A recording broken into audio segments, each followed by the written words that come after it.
বিদেশিদের বাদ দিল ভারত, সাহসী পদক্ষেপে সবাই অবাক। বন্ধুরা, প্রাউড বেঙ্গলির ইউটিউব চ্যানেলে আপনাদের সকলকে স্বাগত জানাই। 2014 সালে নরেন্দ্র মোদী ক্ষমতায় আসার পর দেশটি বহু ক্ষেত্রে উল্লেখযোগ্য উন্নতি অর্জন করেছে। মোদী যুগে ভারতের উন্নয়নের ধারা এক নতুন দিগন্তে পৌঁছেছে, যেখানে অর্থনৈতিক প্রবৃদ্ধি, পরিকাঠামোর বিকাশ, প্রযুক্তিগত অগ্রগতি এবং সামাজিক উদ্যোগ সমন্বিতভাবে এক সুসংহত উন্নয়ন চিত্র তুলে ধরেছে। ভারতের অর্থনীতির ক্ষেত্রে মোদী সরকারের নীতিমালার প্রভাব অত্যন্ত গুরুত্বপূর্ণ। দেশটি দ্রুত বিশ্বের বৃহত্তম অর্থনীতিগুলির একটি হয়ে উঠেছে। Make in India, digital India এবং স্টার্টআপ ইন্ডিয়ার মতো উদ্যোগগুলি ভারতের শিল্প এবং প্রযুক্তি খাতে বিপ্লব ঘটিয়েছে। এছাড়া বেসরকারীকরণ এবং ব্যবসায়ের পরিবেশ উন্নত করার মাধ্যমে বিদেশি বিনিয়োগ আকৃষ্ট করা হয়েছে, যা দেশের কর্মসংস্থানের সুযোগকে বহুগুণ বাড়িয়েছে। পরিকাঠামোর ক্ষেত্রে ভারত উল্লেখযোগ্য অগ্রগতি করেছে। রেল, সড়কপথ, বিমানবন্দর এবং বন্দর উন্নয়নের মাধ্যমে দেশটি নিজেকে একটি শক্তিশালী যোগাযোগ ব্যবস্থার হাব হিসেবে প্রতিষ্ঠিত করেছে। মোদী সরকারের সাহসী উদ্যোগ যেমন বুলেট ট্রেন প্রকল্প এবং ভারতমালা পরিকল্পনা দেশের পরিবহন ব্যবস্থাকে নতুন উচ্চতায় নিয়ে গিয়েছে। এছাড়া বিদ্যুৎ এবং জল সরবরাহ ব্যবস্থার আধুনিকীকরণে বিনিয়োগ বাড়ানো হয়েছে, যা গ্রামীণ এলাকায় জীবনের মানোন্নয়নে ভূমিকা রেখেছে। প্রযুক্তিগত অগ্রগতির ক্ষেত্রে মোদী যুগে ভারত একটি ডিজিটাল বিপ্লবের সাক্ষী হয়েছে।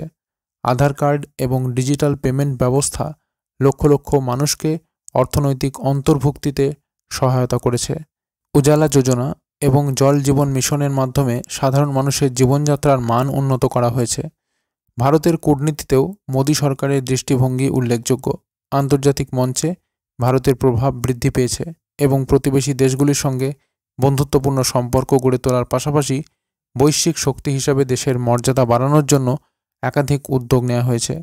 মোদী সরকারের অধীনে ভারতের সামগ্রিক প্রবৃদ্ধি কেবলমাত্র পরিসংখ্যানের উন্নতিই নয়, বরং একটি আত্মনির্ভরশীল, উন্নত এবং অন্তর্ভুক্তিমূলক জাতি গড়ার প্রতিশ্রুতির প্রতিফলন। মোদী যুগে ভারত একটি নতুন ভারতের পথ চলা শুরু করেছে, যেখানে প্রতিটি ভারতীয় নাগরিক উন্নয়নের অংশীদার। বন্ধুরা, খবরটির গভীরে যাব তার আগে ভিডিওটিকে লাইক করে রাখুন এবং চ্যানেলটিকে সাবস্ক্রাইব করে রাখুন এই ধরনের গুরুত্বপূর্ণ খবরাখবর সবার আগে পাওয়ার জন্য। আর বন্ধুরা, সকলেই কমেন্ট বক্সে অবশ্যই লিখুন সবার সেরা আমার ভারত এই কথাটি। ভারতীয় রেলওয়ে এখন দেশেই বুলেট ট্রেন উৎপাদনের দিকে মনোনিবেশ করছে, যা মেক ইন ইন্ডিয়া উদ্যোগকে আরও জোরদার করবে। দেশের প্রথম বুলেট ট্রেন প্রকল্প মুম্বাই এবং আহমেদাবাদের মধ্যে নির্মিত হচ্ছে, যেখানে উন্নত মানের বুলেট ট্রেন এবং সিগন্যালিং সিস্টেম তৈরি করার জন্য প্রস্তুতি নেওয়া হয়েছে। জাপান থেকে বুলেট ট্রেন আমদানির প্রয়োজনীয়তা আর থাকবে না বলে জানিয়েছেন কর্মকর্তারা। ভারত পরিকল্পনা করেছে যে ভবিষ্যতের স্ট্যান্ডার্ড গেজ বুলেট ট্রেন করিডোরে দেশীয়ভাবে তৈরি ট্রেনগুলি চালানো হবে। এই ট্রেনগুলো বিদ্যমান বন্দে ভারত প্ল্যাটফর্মের ওপর ভিত্তি করে তৈরি করা হবে এবং সেগুলিতে কবচ 5.0 নামে সর্বাধুনিক স্বয়ংক্রিয় ট্রেন সুরক্ষা প্রযুক্তি ব্যবহৃত হবে। মহারাষ্ট্রের সাম্প্রতিক বিধানসভা নির্বাচনের পর বুলেট ট্রেন প্রকল্পের কাজ গতি পেয়েছে। জমি অধিগ্রহণ প্রক্রিয়া শেষ হয়েছে এবং ইতিমধ্যেই 320 কিলোমিটার দৈর্ঘ্যের ভৌত কাঠামো নির্মাণ শেষ হয়েছে। কর্মকর্তারা জানিয়েছেন এই প্রকল্পের অভিজ্ঞতা ভবিষ্যতে আরও উন্নত বুলেট ট্রেন করিডোর নির্মাণে কাজে আসবে। ভারত এখন এমন বুলেট ট্রেন নির্মাণে সক্ষম যা ঘন্টায় 280 কিলোমিটার সর্বোচ্চ গতিতে এবং গড়ে 250 কিলোমিটার গতিতে চলতে পারবে।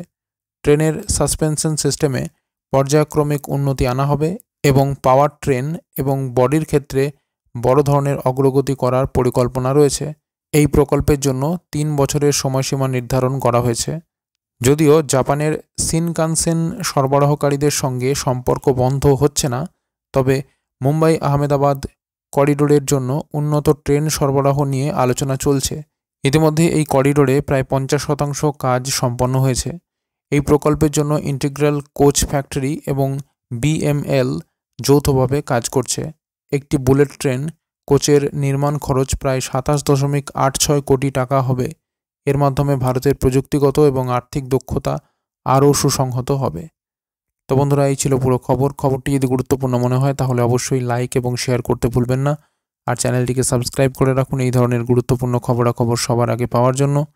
আর বন্ধুরা, সকলেই কমেন্ট বক্সে অবশ্যই লিখুন সবার সেরা আমার ভারত এই কথাটি।